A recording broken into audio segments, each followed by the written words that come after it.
learned Professor Niranjan Aradhya, respected Basavaraj Gurikar,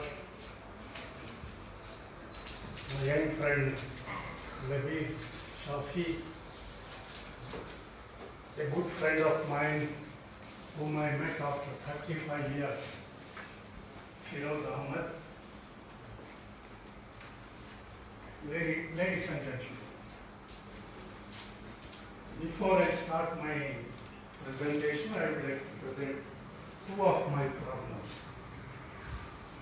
Number one, I can understand Kannada, but I can't speak Kannada the way Professor Aradhya spoke, or even the way Mr. Labib spoke.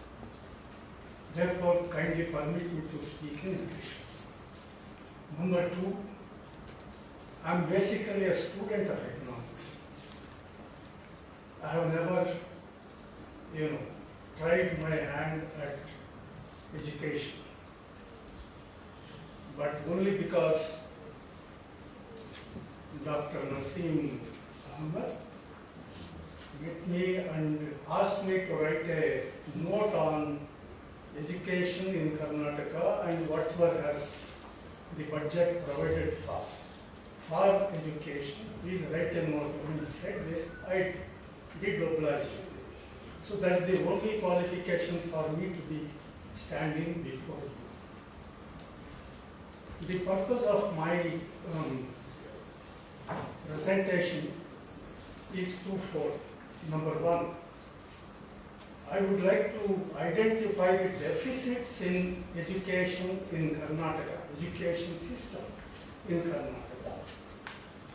And number two, I would like to evaluate the attempt made by the latest budget presented by Mr. Siddaramaiah to fill these deficits. And third purpose is not very important, but I would like to explain the reasons as to why we have got deficits. These three purposes and the information which I have collected, the sources of information are as follows. For the first objective, it is the economic survey of government of Karnataka. For the second objective, it is the 2016 and 17 budget. And for the third objective, it is the informed guess, because I don't have much of either statistical data or accepted information. Now, having given this introductory note, I would like to begin by listing out the deficits in both school education and higher education. Coming to school education, you will be happy to know that literacy rate in Karnataka in general is slightly higher than that across the country. But then what is disturbing is that literacy rates among some social groups, particularly among minority communities, and more especially among Muslims and Buddhists, this literacy rate is less than not only the Hindu literacy rate, but also the Karnataka average literacy rate. This needs to be noted. And what is even more disturbing is that there is gender disparity as far as literacy is concerned, in the sense that female literates are less than the male literates. And this is more specifically true of Muslim community. This is number one. Point number two is that if you look at the growth of the school, establishment of schools in Karnataka, the number of schools particularly at the primary level, lower primary level. That number is declining over a period of time, which is very disturbing. Disturbing in the sense that possibly for the future generation, the newly born ones, the schools are not available. But then luckily, this works good only in the case of government schools. So government schools are being closed and they are not increasing at the rate at which the population is increasing. Number three is the enrollment in first and 10th standards is increasing, particularly female enrollment is increasing, but then subsequently as you go upwards towards higher level of school education, the ratio of girls to the boys is adverse. More number of boys and less number of girls.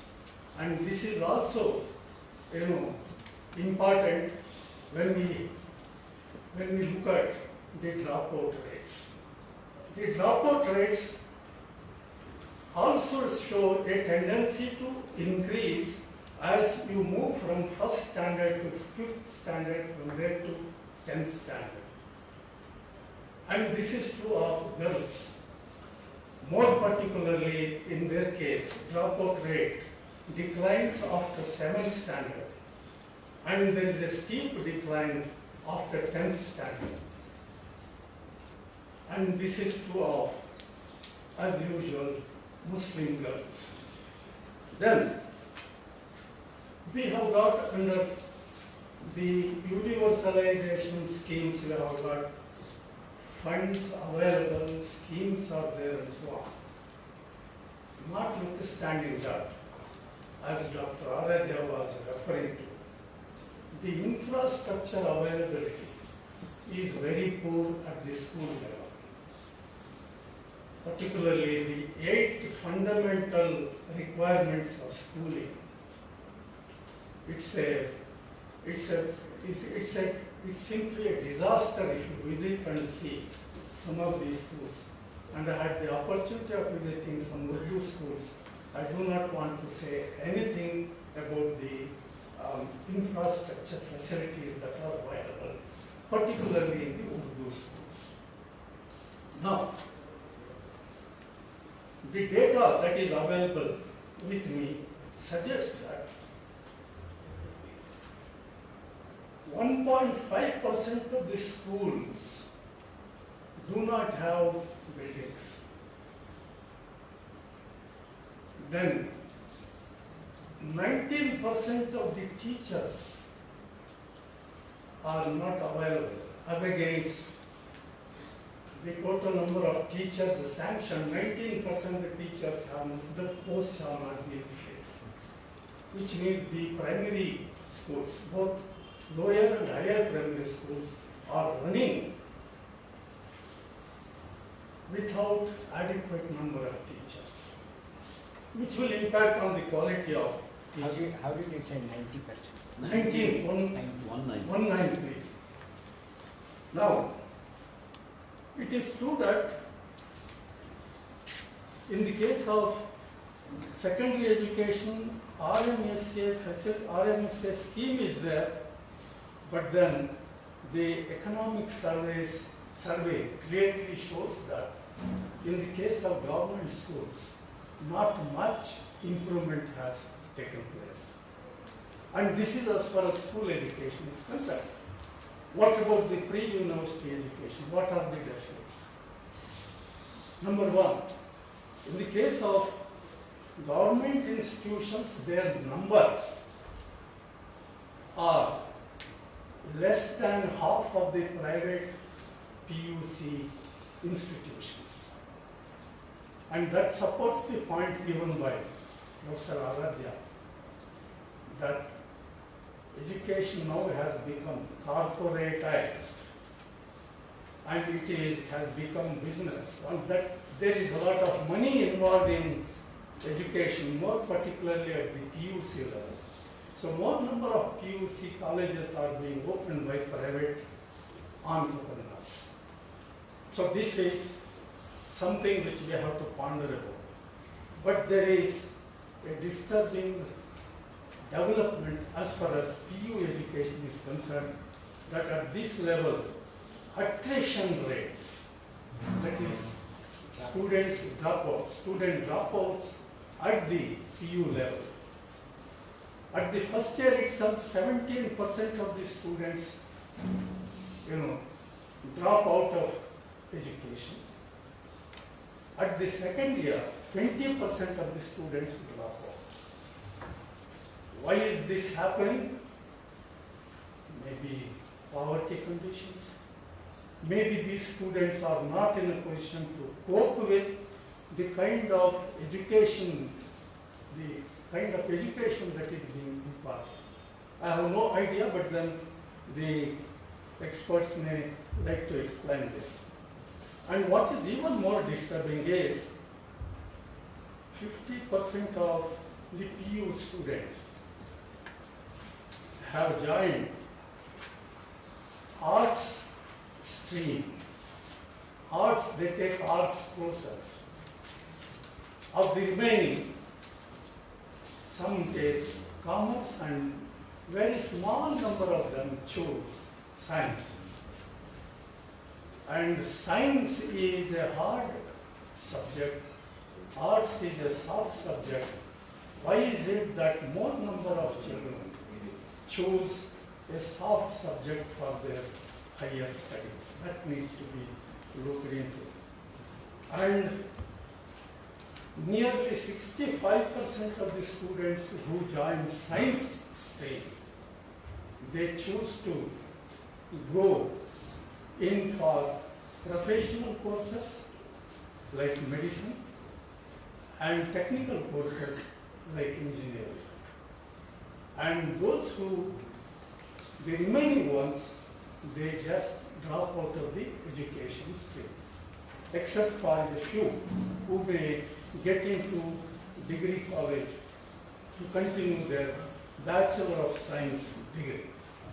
Coming to the collegiate education at the college level,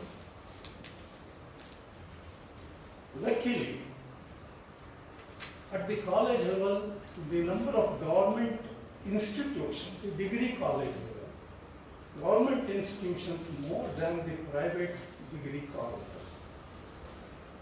And the reason is obvious. Why private fellows are not present in larger numbers in degree colleges is very clear. Then, the number of students who are getting admissions into government colleges is far higher than those who get into private degree colleges. Now, increasing number of children are getting into degree colleges, and more number of girls you see getting into degree colleges. The result is that the gender disparity is seen in a reverse direction now. More number of girls compared with boys. So that kind of a situation. This is a good development. I am not saying that this is bad, but this is a good development. But the reason, what is the reason? The reason is girls are being sent for a blonde courses like arts and science. Courses which possibly do not have much of a market, job market. And more number of SC/ST students enroll themselves in the degree colleges. I think this point was sarcastically referred to by Professor Aradhya. More number of SC/ST students getting into government colleges, and enrollment in commerce stream, enrollment in arts stream is the highest as far as degree colleges are concerned. 44% of the students get into arts, 44% of students get into commerce, only 12% are getting into science stream. And that explains why we lack science teachers today in Karnataka, particularly at the high school level. We lack science teachers. We also lack scientists to man laboratories. So this is the result of all this. Now I'm concentrating on the deficits because the theme of this seminar is the question answer at the legislature with respect to the education system. But my focus is not exactly on question answers, but on what is the outcome of the operations of legislative business. Whether the operation of legislative business has produced an outcome which can be regarded as something that is desirable. So all that I am trying to show here is that the outcome of legislative operations in Karnataka has not been very, very pleasant. This is not something where we can pat our backs. So why this is happening? It is anybody's guess. Now given these deficits, let me look at the budget. I have looked at only one budget in a more detailed way, but then I have also looked at other budgets in a different context of budgets of Karnataka. Which year? 16 and 17 is the latest budget which I have looked into. And I have gone back to 10 years budget in respect of another work which I have done to examine what has been the role of budget in Karnataka to improve the well-being of the minorities in Karnataka. That's a different paper, and that is being published by perhaps government itself may publish it. Now, what the latest budget has done is that it has, having identified some deficits, it is trying to fill these gaps, fill these deficits. What are the gaps which it has filled? If you look at the budget proposals, you will find that the budget proposals primarily try to improve. They are focused on improvement of the quality of education. Dr. Aradhya was saying that we are very much worried about, we are very much concerned about quantitative aspects, but not about qualitative aspects. But his definition of qualitative aspect is different from what I would define it. So, because in my opinion, the quantitative aspects also contribute to the improvement of quality. Starting of number of schools is quantity, but then reaching these schools to the interior places is quality, because you are getting in the children from the interior parts also. Then adding rooms to the school is quantitative aspect, but then increased rooms will enable the teachers to have special, separate rooms for separate different classes. That will definitely improve the quality, because when we moved into Nagarbali area, in 1975, I found that there was a primary school, a single room and a single teacher. So what kind of a quality of education that he would have? Of course, I was moved by this, and then I carried some 2 or 3 of my students. So we requested the teacher to give us the school for Saturday. So all the Saturdays we went there and we taught these students. And those students have grown up now. Some of them are employed in your institution. And then I have the present sight of these students saluting me whenever I meet them on the road. and the girl students carry 2 or 3 children here and there, and so on and so forth. So they are, well, you see the kind of the quality needs to be improved, not only by providing more number of teaching personnel, but also provide some physical infrastructure. That also contributes. Now, in that sense, the budget 2016 and 17 has provided for improved quality of education. Some of the points that I would like to bring to your notice is to improve the learning achievements of the students. So IT system is being gradually introduced in the school, at the school level. Information technology, computer teaching, and so on and so forth. And we have the Analytical program. It is an activity-based learning which is being supported, and this budget supports it further. Digital literacy is also introduced during this budget. And in order to improve the efficiency of delivery of services, now our department, education department, it is not our, because I don't belong to any department. The education department is switching over. It is trying to switch over CBSE and ISC syllabus, which is far, far better and superior. And then, of course, Aadhaar enrollment is taking place among the children so that they can easily get their benefits, particularly scholarships and other things. And a 3-year action plan to bring secondary and pre-university education under single administration. Now they are under different administration, but then the single administration is contemplated by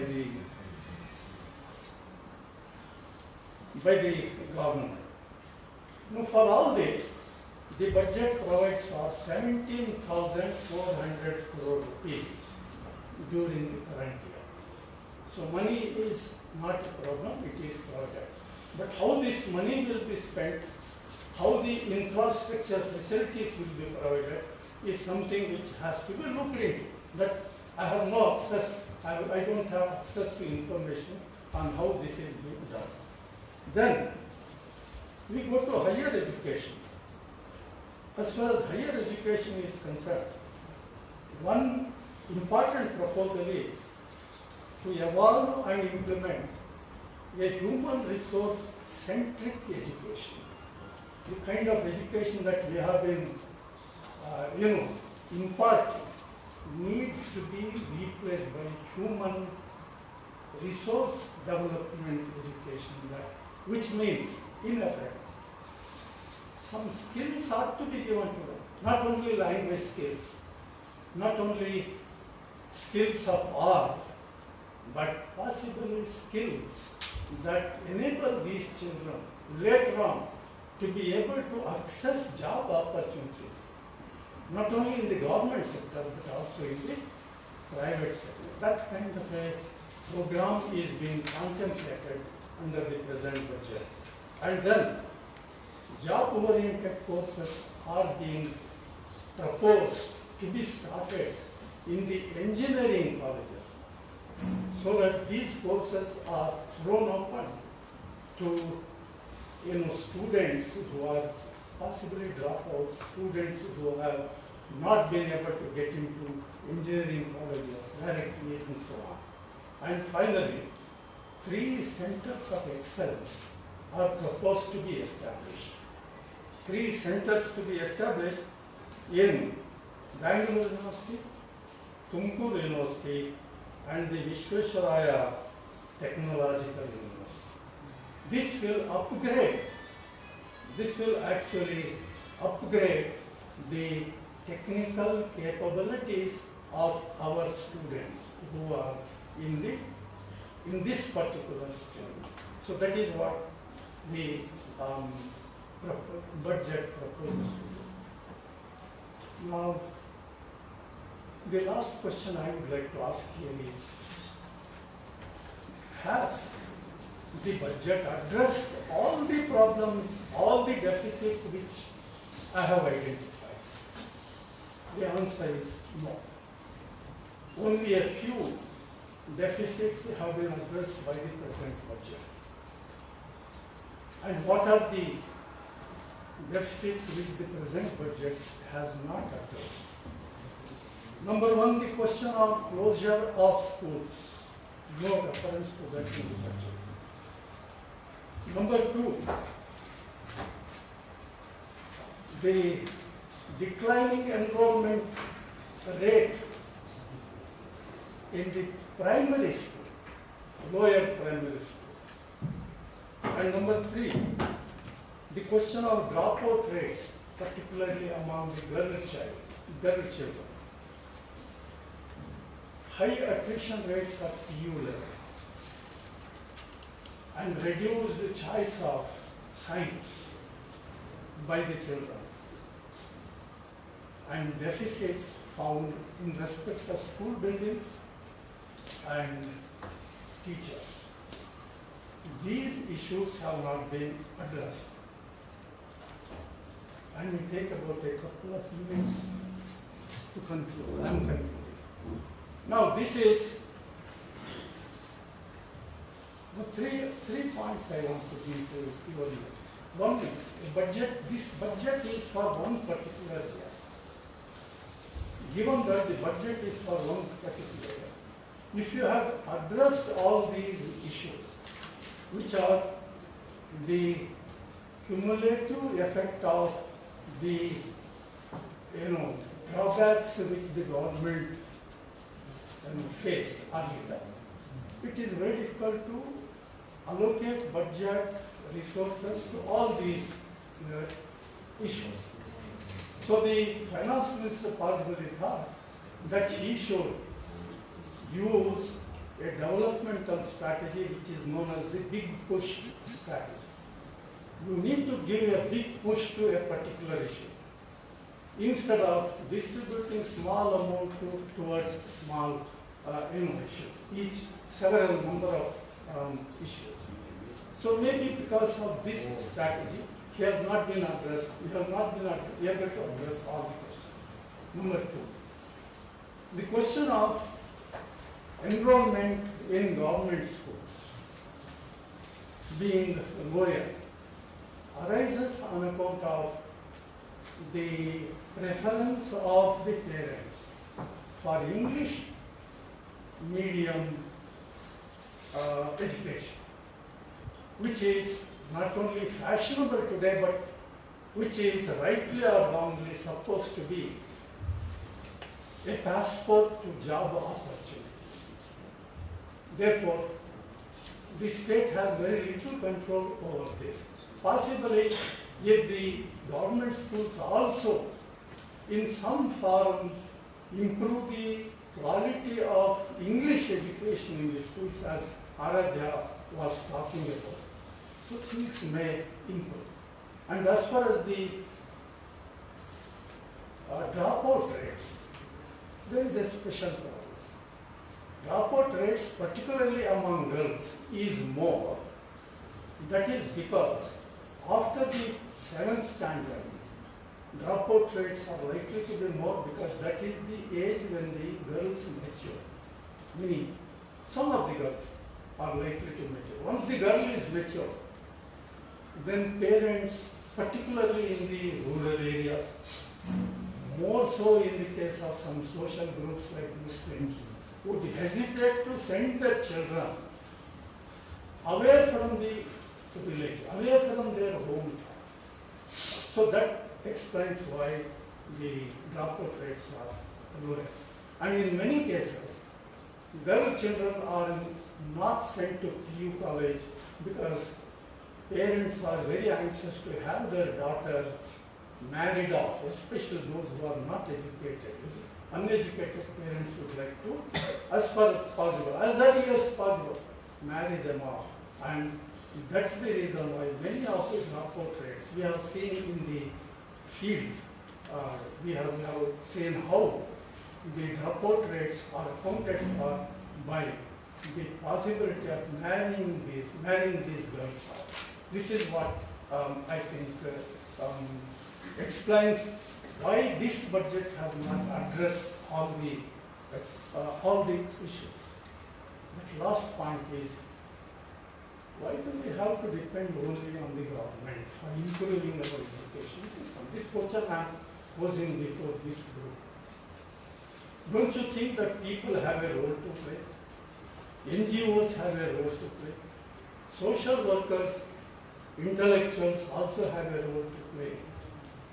To spread the education quantitatively, to improve education qualitatively, to guide the students through mentoring programs. You mentor the children, what course they should choose, what line of, or what stream of education they should choose, that kind of a thing.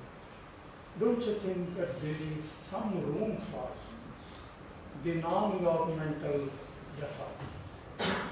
Having said this, may I thank all of you for your patient hearing and also the opportunity. I would like to thank the organizers for the opportunity afforded to me to address this matter. Thank you